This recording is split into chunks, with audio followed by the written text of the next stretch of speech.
नमस्कार मित्रांनो, मी अनिल जांभळे. आपण पाहतात मराठी तक यूट्यूब चॅनल. मित्रांनो, याच्या अगोदर मी ई पीक पाहणी कशी करायची याबद्दलचा व्हिडिओ बनवलेला होता. त्या ई पीक पाहणीच्या व्हिडिओमध्ये फक्त मी एक पीक म्हणजे सोयाबीन असो कापूस असो त्याच्यामध्ये आंतरपीक नव्हतं त्याची नोंदणी कशी करायची याबद्दल व्हिडिओ बनवलेला होता. परंतु आजच्या व्हिडिओमध्ये मी तुम्हाला सांगणार आहे की मिश्र पीक पाहणी कशी करायची. मिश्र पीक पाहणी म्हणजे काय? आपलं समजा 1 एकर सोयाबीन असेल तर भरपूर शेतकरी त्याच्यामध्ये तूर, उडीद, मूग या आंतरपिकाची लागवड करत असतात. मित्रांनो, ई पीक पाहणीच्या नवीन व्हर्जन मध्ये आता आपल्याला एका क्षेत्रामध्ये 3 आंतरपिकं नोंद करायचा पर्याय आता उपलब्ध झालेला आहे. चला तर अधिक न वेळ करता जाऊया आपल्या मोबाईल स्क्रीनवरती आणि पाहूया मिश्र ई पीक पाहणी कशी करायची. आपल्याला जायचं आहे ई पीक पाहणी ॲप वरती. ई पीक पाहणी ॲप लॉग इन कसं व्हायचं याच्या अगोदरच मी व्हिडिओ बनवला आहे. मी तीच प्रोसेस जर परत सांगत बसलो तर व्हिडिओ खूप मोठा होऊ शकतो. आपण डायरेक्ट जाऊया पीक माहिती नोंदा या पर्यायावरती. तिथे गेल्यानंतर खाते क्रमांक आपल्याला निवडायचा आहे. त्याच्यानंतर आपला जो गट क्रमांक सर्वे क्रमांक आहे तो आपल्याला इथे निवडून घ्यायचा आहे. मित्रांनो, गट क्रमांक निवडल्यानंतर आपल्याला जमीन किती आहे ते इथे तुम्हाला दिसणार आहे. त्याच्यानंतर आपल्याला हंगाम निवडून घ्यायचा आहे. काही शेतकऱ्यांचा ऊसामध्ये देखील आंतरपीक घेतात, त्यांनी बहुवार्षिक निवडायचं आहे. आणि ज्यांचं खरीप म्हणजे जून जुलैची जी पेरणी असते त्यांनी खरीप निवडायचं आहे. त्याच्यानंतर पिकाचा वर्ग निवडा. सर्वात महत्वाचं, मिश्र पीक पाहणी करण्यासाठी हा मुद्दा महत्वाचा लक्षात आला पाहिजे. इथे पाहू शकता, इथे 4 पर्याय दिसतील: निर्बळ पीक, मिश्र पीक, पॉली हाऊस आणि शेडनेट हाऊस. तर इथे आपल्याला 2 नंबरचा जो पर्याय आहे वरून मिश्र पीक म्हणजे बहुपीक आपल्याला निवडायचं आहे. त्याच्यानंतर मुख्य पीक आपल्याला निवडायचं आहे. आमच्या इकडे जास्त सोयाबीन असतं, मुख्य पीक आमच्याकडे सोयाबीन आहे आणि आंतरपीक म्हणून तूर, उडीद, मूग यांचा वापर केला जातो. तर मी इथे सोयाबीन पिकाचा निवड करणार आहे. त्याच्यानंतर आपल्याला खालच्या तक्त्यामध्ये जे काही आपलं संपूर्ण क्षेत्र आहे त्या सर्वे क्रमांक मधलं ते आपल्याला कंप्लीट करून घ्यायचं आहे. इथे पूर्ण भरा, पूर्ण क्षेत्र भरा यावरती क्लिक केल्यानंतर ऑटोमॅटिक आपल्याला संपूर्ण जमीन इथे दिसणार आहे. त्याच्यानंतर लागवडीचा दिनांक आपल्याला सिलेक्ट करायचा आहे. आणखी एक महत्वाची बाब ती म्हणजे आपल्या शेतकऱ्यांना तारीख निवडताना, तारीख एडिट करताना अडचण येत आहे.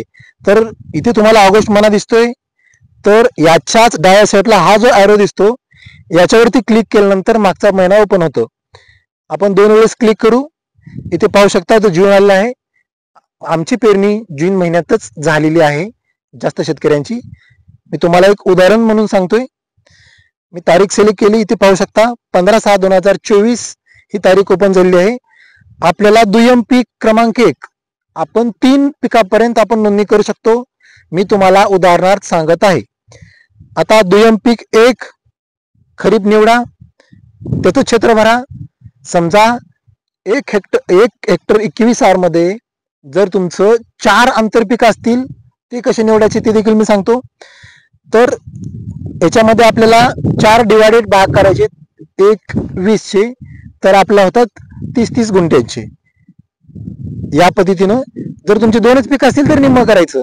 1 हेक्टर 21 असेल तर 60 गुंठ्यांचं 2 पिकं करायची.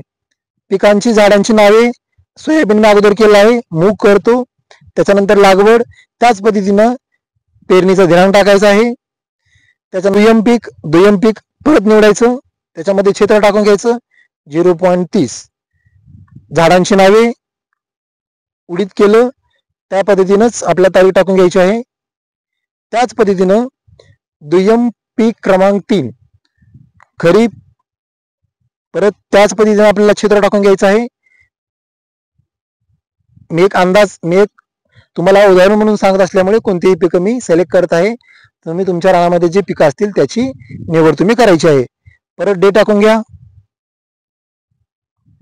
त्याच्यानंतर जलसिंचनाची साधने, सिंचन पद्धती. जर तुम्ही कोरडवाहू क्षेत्र निवडलं तर तुम्हाला सिंचनाची पद्धत निवडायची गरज नाही.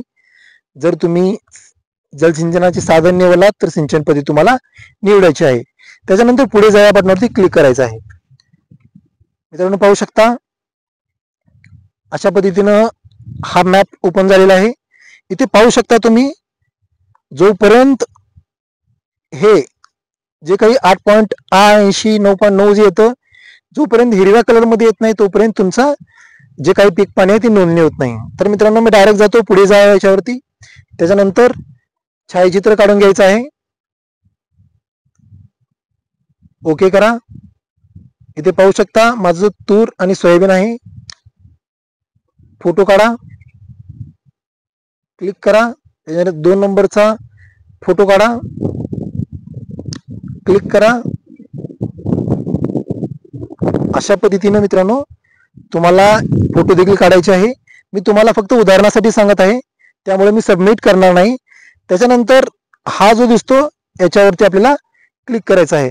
तर मित्रांनो पाहू शकता सर्व पिकांची जी काही इथे यादी आलेली आहे. त्याच्यानंतर आपण सबमिट करत असताना भरपूर शेतकरी चेकबॉक्स वरती क्लिक करत नाहीयेत. हे पाहू शकता याच्यावरती क्लिक करत नसल्यामुळे भरपूर शेतकऱ्यांची ई पीक पाहणी कंप्लीट होत नाहीये. त्याच्यानंतर पुढे जा या बटनावरती क्लिक करायचं आहे. इथे पाहू शकता या बटनावरती क्लिक करायचं आहे.